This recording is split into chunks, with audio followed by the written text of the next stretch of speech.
familiar with the store, it's a very popular high-end yoga store where they sell things like leggings, t-shirts, tank tops, hoodies for men and women.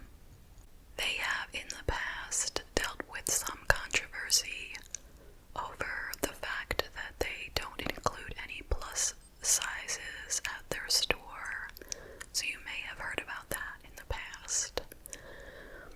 But anyway, that is the type of store that we are talking about, a yoga store. Okay, so on the morning of March 12th, 2011, the store manager showed up to open the store around 8 a.m.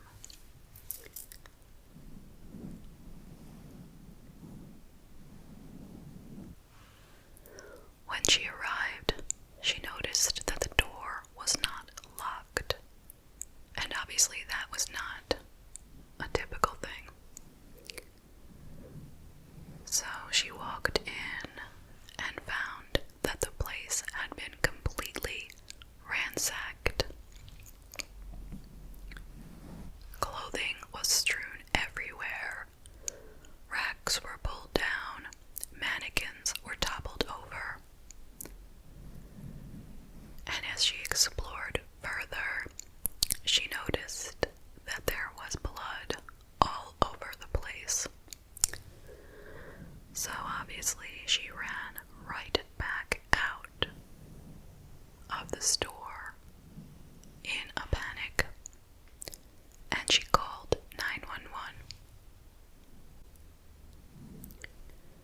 Now, right next door to Lululemon was an Apple store, and people were lining up to get their hands on the brand new iPad 2 that morning. So one of the men who was in line noticed that this woman was completely panicked and went over to see if she was okay. She told him what was going on and asked him if he would go in and check it out. Now, when I heard this detail,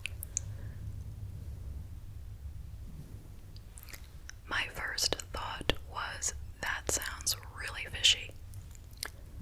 Why is this guy who's waiting online at the Apple store going over to see how this woman is doing and accepting the responsibility of going into a store that is a crime scene? Why? Why would she even ask him to do that? So I said to myself, he must be the killer. That's what I thought. Okay, and let's see. So he goes in, takes a closer look, follows the trail of blood, which was immense, and it leads up to a door, and he tries to open the door, but there's actually what appears to be a dead body up against that door from the other side. And the body is so bludgeoned, so bloodied, that he cannot tell if it's a man or a woman even. That is how bad the situation was. Then he hears somebody groaning, and the sound is coming from the restroom. So he heads over there, where he finds a woman whose arms and legs are bound with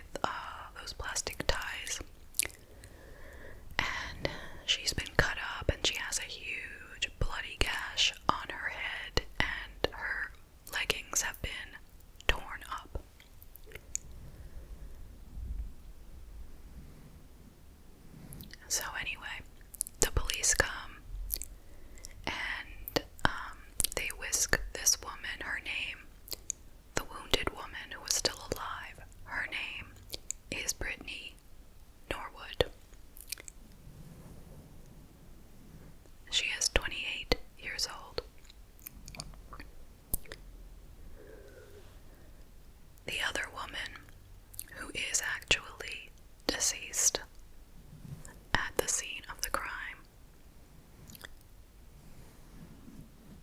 her name was Jana Murray. She was a 30-year-old woman. She was at that time a student at Johns Hopkins University. She was getting her master's degree in business. Let me just see what it was exactly. Business and communications. She was also known to be a very loving, very wonderful, adventurous, athletic person. And she had a long-time boyfriend who was just about getting ready to propose to her when this happened.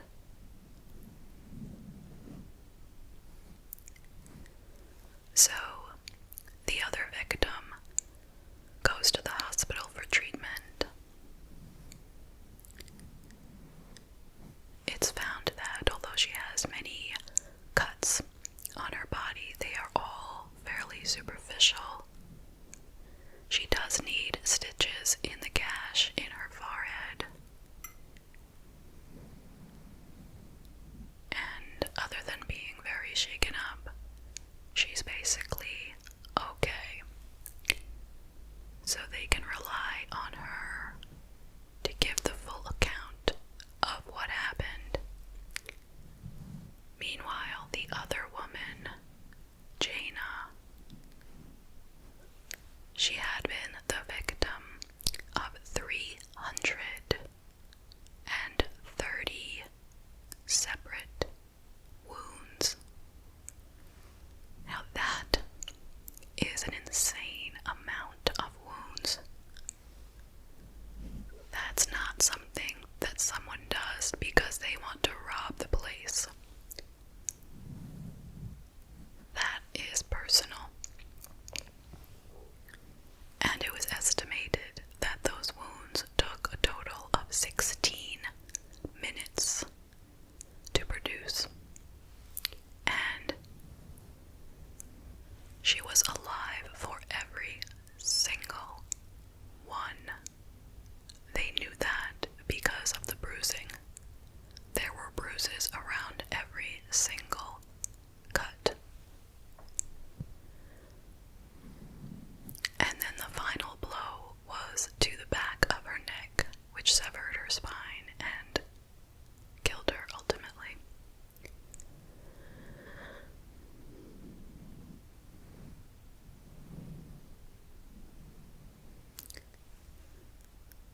They also found the weapons, right?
Brittany met her there and they started looking for the Metro card, but they had not locked the door behind them because they didn't plan on staying very long.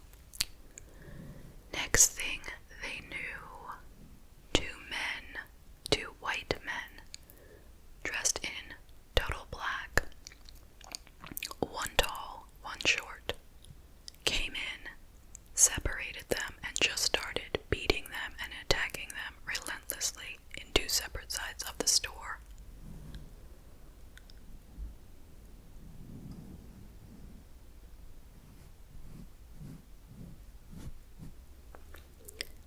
And that's the basic story as she told it, and then they took off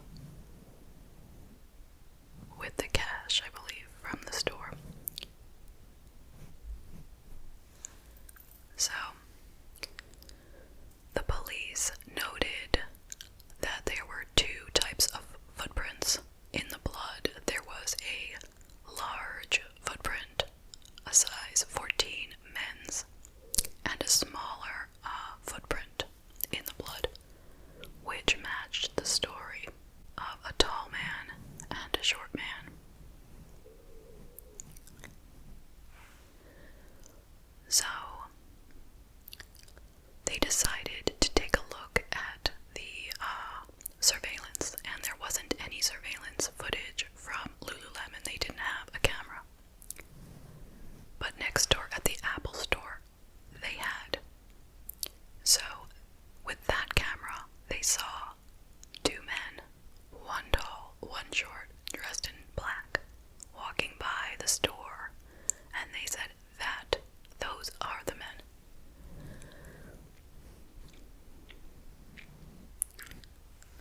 So,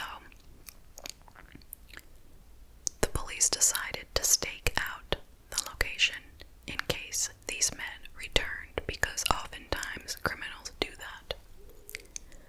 And sure enough, the exact same men walked by the store, and the police were certain that they had found them, and they jumped out, and they got these guys and explained the situation to them, and these guys were like, yeah, that is us on the surveillance camera, but we didn't do any crime.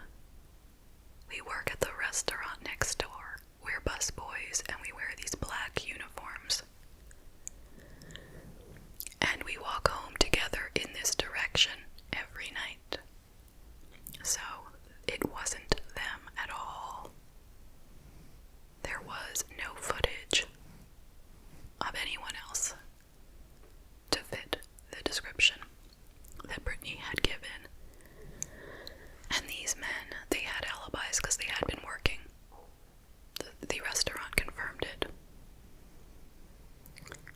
So there goes that idea. In addition to the outdoor footage from the Apple store, they also watched the indoor footage. And what they found was that at the time of the crime, you could see the Apple employees. You could tell that they heard all the noise. You couldn't hear it on the camera, but you can see the way they're acting. They all ran over to the window. They were all looking out. They were all listening, you know. So the police asked them what went on. And they said, yeah, there was a lot of noise next door that night. And we heard women screaming. And we heard the sound of thuds. And we heard the sound of dragging. And it was so loud that one of the guys at Apple even put in his headphones to drown it out. And they said they even heard a woman saying something like, "Oh God, please stop." The sound of a woman in so much pain. But they said they assumed it was just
this story. How did she get blood into her car, and how did it move? Well, they asked Brittany, had she ever been in Jana's car? And she said no. Anyway, the police tested the blood, and they found that it was actually a mixture of Jana's blood and Brittany's blood, and the cap, the baseball cap, belonged to Brittany, and it had blood in the rim, which matches the blood from her gash. And they're starting to really wonder, why did she get off so easily? Why were her scratches so minor? Meanwhile, Jana was savagely beaten to death, and Brittany was hardly beaten at all, truthfully. And why were all the tools from inside the store? Who would know about the tools? And the zip ties that they found on Brittany had teeth marks on them. So imagine you need to put on zip ties around your own wrists. How do you do it? You use your teeth to tighten it, right? If you put it on somebody else, you use two hands to tighten it, right? Okay, so things are not looking good. And the next day, Brittany returns to the police station and says that she wants to change something that she said. She said that she was so confused the day before because of the whole crime that she messed up her story. So now she is saying that actually, after all the beatings, the men asked her to go outside and move Jana's car and leave it a few blocks away and make it look like it had been abandoned. And they said to her, don't talk to anybody or we'll kill you. And she was so frightened by them that she wasn't thinking clearly. She went out all bloody. She moved the car 3 blocks away, and then she walked the 3 blocks back.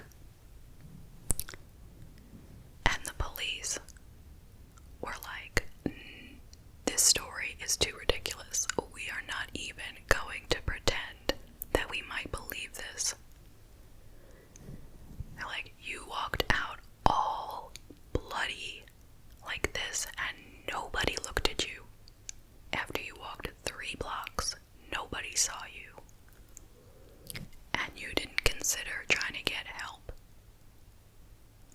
And she was just like, I thought they were watching me. And I was just too afraid. Now, is that possible? You take a car. If someone's watching you, what are they gonna do? Okay? What are they going to do to you 3 blocks away? She could have kept going in the car. She could have driven to the police station. Think of all the things she could have done.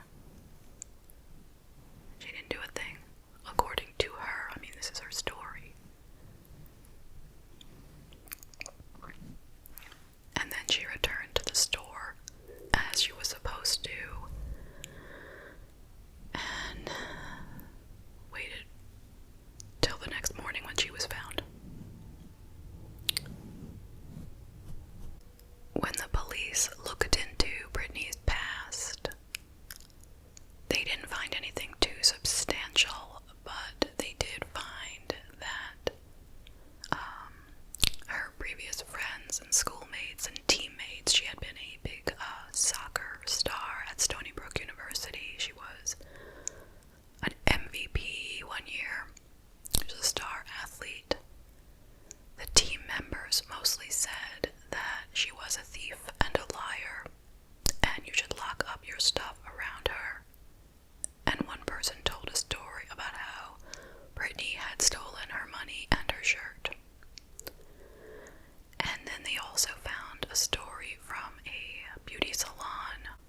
police spoke with the other workers from Lululemon, and they found out that there had been a staff meeting not long before this incident where the managers had discussed the fact that they believed that Brittany was stealing from the store, and anyone who would get proof of this should let someone know immediately.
4 sentence, he repeated the action 330 times, taking him 8 minutes, in an attempt to gauge how long the attack took.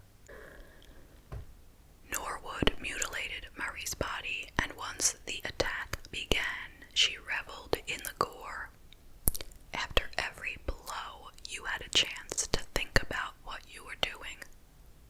While you attempted to cover up the crime, you were devious, in control, totally on top of the situation. While you lied to get out of what you had done. You are one hell of a liar, ma'am.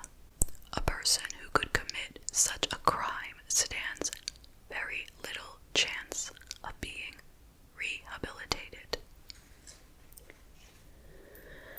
So she got life with no chance of parole.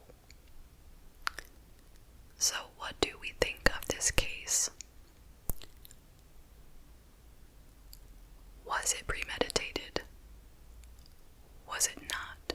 During some of the research that I was doing for this case, somebody had said that you can look at premeditation in more than one way. Normally we think that it's something that you show up to do on purpose, that it would have